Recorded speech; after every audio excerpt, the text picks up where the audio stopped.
Okay, hey everybody, this is Grace, and sorry you're looking basically at the sun going down, but other people like me decided to come out here and do things outside, and I don't want to put all these people in my video. I'm just sitting here making videos, but they're walking around and people driving around and zooming. Anyway, I don't want to have to keep watching for kids also. You know, I don't put other people's kids in my videos. Anyway, this video, I'm going to talk about Krystal again. Krystal is an older woman. She has a daughter who, basically, they both worked for, Krystal's husband, which is Molly's dad, and they worked for him in his construction. I can't remember the whole story myself, but in his construction, they were part of his crew, basically. And Krystal mainly, you know, she did all of the things. She learned them all. Oh, what's going on? But, anyway, she learned them all, and basically, she wanted to get away from him because he was not a nice man. And she and her daughter, who's an adult, left, a young adult, finally left him, and they got a job working for, it was basically from the elders of a county in Victorson County, and some of the elders that they were putting together construction. They're trying to close, basically close off the whole county from other counties, and they're putting basically gating the whole county. They are gating. Did I say baiting? Gating. Somebody is in front of me. That's why I'm a little bit distracted. But yeah. Gating the whole community, secluding it from other counties, which they are rather secluded as it is already. Anyway, she got a job being the one of the people who has a whole area for herself and her crew, and she's going there, you know, and trying to develop a crew. Well, as she's working, you know, getting it all together and everything, which I'm having a hard time getting in this video all together. She starts to think about things that, you know, she just left her husband and all that, getting settled, trying to get her crew together, all this. And then, you know, every once in a while, things about her husband will creep in. Haven't we all been experienced? Many of us, not all, but many of us, maybe many, have experienced something like this. And some would just say you're triggered, but it doesn't have to always be that there's a trigger. It can just be that it's, you know, the thought, like I said, just comes in. And hers was that, you know, like you're doing something and you have to get something done. Okay, you have your list, or you just thinking, okay, I need to do this, that, and the other. And with somebody like her husband, who was, some would say, rather narcissistic, it's all about him, him first. I used to call these type of people me firsters, or it's all about me, meaning them. Each one of them felt like it's all about me, you know, them. So, you get what I'm saying, right?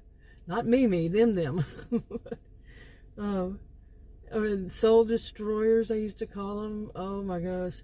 So many different names before, you know, really got deep into calling them just narcissistic. I don't diagnose with any personality disorder, but just narcissistic. And her husband was rather narcissistic. It was all about him, everything. So these kinds of thoughts would come back in her mind that, you know, she was not really allowed to, you know, do what she wanted to do because of him. Okay, and overall, you know, she couldn't go and fulfill her own dreams, her own career, her own whatever. And this one, even though it might not have been the one she started off with, was to be, you know, have her own construction crew with her daughter. It wasn't her original, but at that time in her life, it was what she wanted. And she managed to get it. And she was noticing these things, that she could actually do it and get things done without having somebody around who's saying, you know, that she needed to drop whatever she was doing and help him. They literally sometimes drop what she was doing, but you know that's a figure of speech too. And it was just so wonderful to her. You know, and some people, they may not realize, you know, I'm not giving anybody any advice, I never do.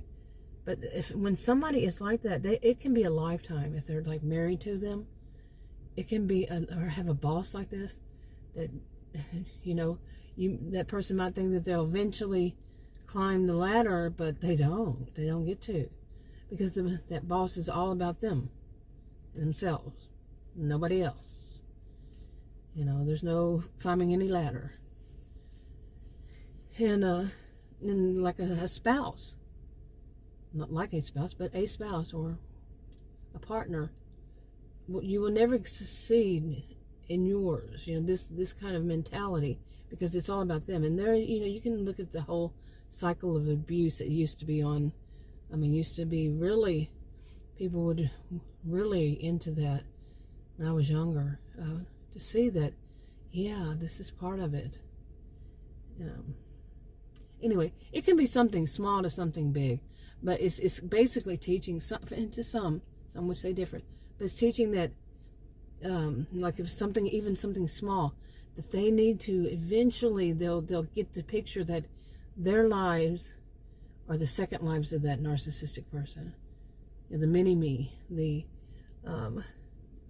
really feel like that other person is their other life, and that they're just, you know, extensions of them. Then they just tell that person, you do this and you do that and you do whatever for them, because they don't want to do all that. Here's your part of the job to do whatever for them, the narcissistic person. Yeah. But anyway, she I was looking at my notes, but she just realized how wonderful it feels not having to, everything she does, stop right in the middle of it, because he's going to demand her or make commands toward her to do this and that for him.